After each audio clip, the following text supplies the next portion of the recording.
Good evening friends, এখন সন্ধ্যাবেলা। তো আজকে পুরো দিনই বৃষ্টি হচ্ছে। দেখো সন্ধ্যাবেলা তো কেমন বৃষ্টি পড়ছে, মানে আজকে পুরোটা দিন বৃষ্টি হয়েছে। তো আজকে বৃষ্টির দিন, তো হাজব্যান্ড তো নেই, আমি একা আছি। তো সন্ধ্যাবেলা অনেক বৃষ্টি হচ্ছে, সন্ধ্যাবেলা না পুরো সকাল থেকে সারাদিনই প্রচুর প্রচুর বৃষ্টি হচ্ছে, আর ওয়েদারটা প্রচুর ঠান্ডা ঠান্ডা করে দিয়েছে। তো এখন সন্ধ্যা হয়ে গেছে, কি করব, সন্ধ্যা টন্ধ্যা দেখিয়ে দিলাম, সন্ধ্যা এখনও কমপ্লিট হয়ে গেছে। এবার কিছু তো একটা রান্না করতে হবে, খেতে হবে, যেহেতু বৃষ্টি পড়ছে। তো ভাবলাম চলো একটা কিছু বানিয়ে নিই। তো ফাইনালি দেখো আমি দুধ নিয়ে চলে এসেছি পাশের দোকান থেকে, ছাতা মাথায় দিয়ে দুধ কিনে নিয়ে এসেছি। 1 কিলো মতো দুধ এনেছি। তো দুটো মানে হাফ লিটারের পাউচ এনেছি। তো এখন এই দুধ দিয়ে বানাবো দুধ পিঠা। তো তোমরা দেখতে থাকো ফ্রেন্ডস, আমি কিভাবে দুধ পিঠাটা বানাই। আর এই যে এটা নিয়ে এসেছি, দেখো এই ছালটা বাসন ধোয়ার জন্য, কারণ এই ছাল দিয়ে না বাসন ধুতে খুব ভালো হয়। কারণ এটা দিয়ে মানে গায়ে সাবানও মাখা যাবে, আবার প্লাস বাসনও ধোয়া যাবে, কিন্তু মানে 2 রকম কাজই হয়। কিন্তু আমি এটা শুধুমাত্র বাসন ধোয়ার জন্য এনেছি, গায়ে মাখার জন্য না। ওটা আলাদা আলাদা একটা আছে, কিন্তু এটা ওরকম বাসনও ধোয়া হয় আবার গায়েও মাখা হয়, যে যেটা ইউজ করে। তো ফাইনালি দেখো দুধগুলো পাউচ থেকে এখন ঢেলে নিচ্ছি, কারণ দুধটা গরম করতে বসিয়ে দেবো। তো এদিকে দেখো দুধটা গরম করার জন্য আমি একটা বাটি নিয়ে নিয়েছি বড় সাইজে। তো এটার মধ্যে দুধটা ঢেলে নিলাম, কারণ এবার গরম করতে বসিয়ে দেবো।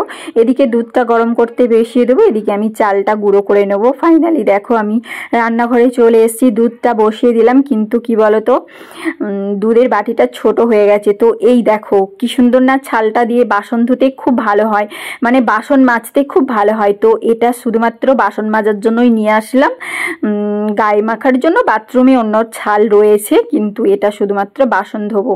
তো এইটা দিয়ে বাসন ধুতে আমার খুব ভালো লাগে। তো ফাইনালি দেখো কড়াইটা ধুয়ে নিলাম নতুন ছালটা দিয়ে, যেহেতু দোকান থেকে এইমাত্র নিয়ে আসলাম, দুধের সাথে দুধ আনতে গেছিলাম তখন। তো এই ডেচকিটা ছোট, মানে এই দুধের ডেচকিটা ছোট হয়ে যাচ্ছে, একদম মাথায় মাথায় হয়ে যাচ্ছে। আর এই যে কড়াইটাই বসিয়ে দিলাম, কারণ কড়াইটা অনেক বড় সাইজ।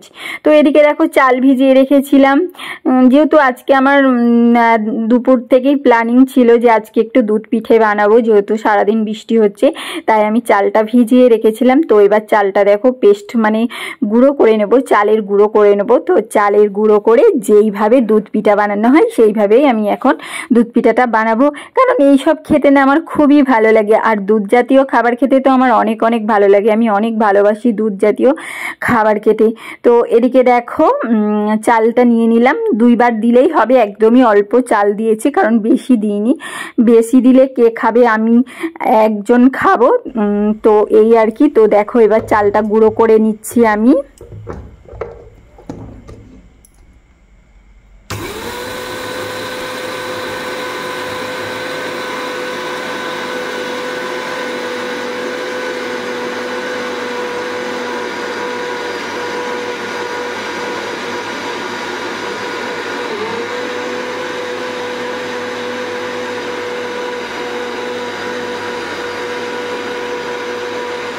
তো ফাইনালি চালের গুঁড়ো কমপ্লিট হয়ে গেছে। তো এই যে দেখো একবার মতো হয়ে গেল, আরেকবার দিয়ে দেবো, ব্যাস আমার চালের গুঁড়ো হয়ে যাবে। আর তো দেখো চালের গুঁড়োটা একদমই সুন্দর করে পেস্ট হয়ে গেছে। তো এই যে দেখো আমার চালের গুঁড়ো কমপ্লিট হয়ে গেল। এবার চালটাকে গরম জলে যেভাবে পিঠের আকারে তৈরি করে সেইভাবে এটাকে রেডি করব। তো রেডি করলেই আমার কমপ্লিট হয়ে যাবে দুধ পিঠা। আর হাজব্যান্ড নেই, আমার একার জন্য আমি বানাচ্ছি। তো তবু যাই বানাই না কেন, হাজব্যান্ডের জন্য একটু মনে হয় যে থাকলে একটু, তো যদিও হাজব্যান্ড এসব পছন্দ করে না, তবু মনে হয় একটুও তো খেত। তো এরকম মানে আমার মনটা এরকম হয় যে ও তো নেই, আমি বানাচ্ছি, তো থাকলে একটু তো খেত, এরকম। তো দেখো গরম হয়ে গেছে, মানে জলটা গরম হয়ে গেছে। আর কি বলতো, জলটা না একটু বেশি হয়ে গেছে। তো বুঝতেই পারছো চালের গুঁড়োটা অল্প আর জলের পরিমাণটা একটু বেশি দিয়ে দিয়েছি। তো কি আর করা যাবে, আইডিয়াটা ঠিকঠাক হয়নি। আবার কখনো না অল্প অল্প দিলে কি বলো তো কম হয়ে যায়, তার জন্য একটু বেশি দিয়ে দিয়েছে। আমাকে না একটু তুলে রাখলে ঠিক হতো, তো কি আর করা যাবে। এইভাবেই আমি এখন মানে গ্যাসটা জ্বালিয়ে এটাকে এখন শক্ত করে নেব, চালের গুঁড়োটাকে। তো ফাইনালি হয়ে যাবে শক্ত, অসুবিধা কিছু হয়নি।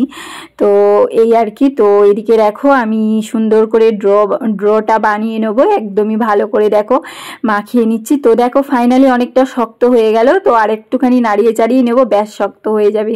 আর এদিকে দেখো দুধটা ফুটছে, বড় কড়াইয়ে বসিয়ে দিয়েছি দুধটা। আর ওদিকে আমার চালের গুঁড়োটাও কমপ্লিট হয়ে গেছে। তো এবার আমি পিঠেগুলো বানিয়ে নেবো। তো পিঠেগুলো বানিয়েই দুধের মধ্যে দিয়ে দেবো, আর দুধেতে মিষ্টি দিয়ে দিতে হবে। তো আমি তো চিনি খাই না, যা কিছু রান্না করি হয় গুড় পাউডার দিয়ে চা বানাই আর গুড় দিয়েই যা কিছু করি। আর এখানকার গুড়গুলো খুবই ভালো, চা পায়েস মানে আমি যাই করি সবেতেই না গুড় দিয়ে বানাই। তো গুড়টা হেভি টেস্টি। আমাদের ওখানে যেমন খেজুর গুড় পাওয়া যায়, খেজুর গুড় দিয়ে সমস্ত কিছু হয়, এদিকে ঠিক ওরকম টাইপেরই গুড়। তো এদিকে দেখো ড্র তৈরি হয়ে গেছে। এবার দেখো সুন্দর করে হয়ে গেল, যদিও প্রথমে একটু জল বেশি দিয়ে দিয়েছিলাম। তো দেখো সুন্দর হয়ে গেছে। এবার আমি পিঠেগুলো তৈরি করে নেব। আর এদিকে দেখো গুড় দিয়ে দিচ্ছি। তো দেখছো গুড়টা কত সুন্দর চ্যাঙড় চ্যাঙড় পাওয়া যায়। তো ওই গুড়টাকে একদমই একটা চাকু দিয়ে ঘষে নিলাম, ঘষে দিয়ে দিলাম। তো দেখো এখন গুড়টা দিয়ে দুধটা ফুটে উঠবে, আর এদিকে আমি পিঠেগুলো তৈরি করে নেব, ব্যাস তারপরে পিঠেগুলো দিয়ে দেবো। সুন্দর আমার দুধ পিঠে কমপ্লিট হয়ে যাবে। আর এদিকে দেখো আমার পিঠেগুলো তৈরি করা হয়ে গেছে। আমি কিন্তু ভিতরে পুর দিইনি, পুর ছাড়াই বানাচ্ছি, তাতেও খেতে খুবই ভালো হয়। আর পুর দিয়ে বানালে আরও অনেক ভালো হয়। কি বলতো, এদিকে তো সন্দেশ পাওয়া যায় না যে সন্দেশ নিয়ে এসে ভিতরে পুর দেব, সেরকম পাওয়া যায় না বলে কি না দেওয়াও হয় না। তো দেখো দুধটা আমার কমপ্লিট হয়ে গেছে, দুধ দিয়ে সুন্দর করে ফুটিয়ে নিয়েছি। গুড়ের কাঁচা গন্ধটাও মরে গেছে, মানে কেটে গেছে দুধের মানে গুড়ের কাঁচা গন্ধটাও কেটে গেছে। তো এবার দেখো আমি এগুলো দিয়ে দিলাম, পিঠের আকারে তৈরি করেছিলাম, এগুলো দিয়ে দিলাম। এবার কিছুক্ষণ ফুটবে, একটু গাঢ় হবে, ব্যাস আমার দুধ পিঠে কমপ্লিট। তো দেখো কি সুন্দর ফুটছে। আর দুধের পরিমাণটা না একটু বেশি হয়ে গেছে, তো দেখতেই পাচ্ছ দুধের পরিমাণ বেশি হয়ে গেছে। আর খেতে অনেক টেস্টি হয়েছিল, যেহেতু দুধের পরিমাণ বেশি হলে খেতে তো টেস্টি হবেই।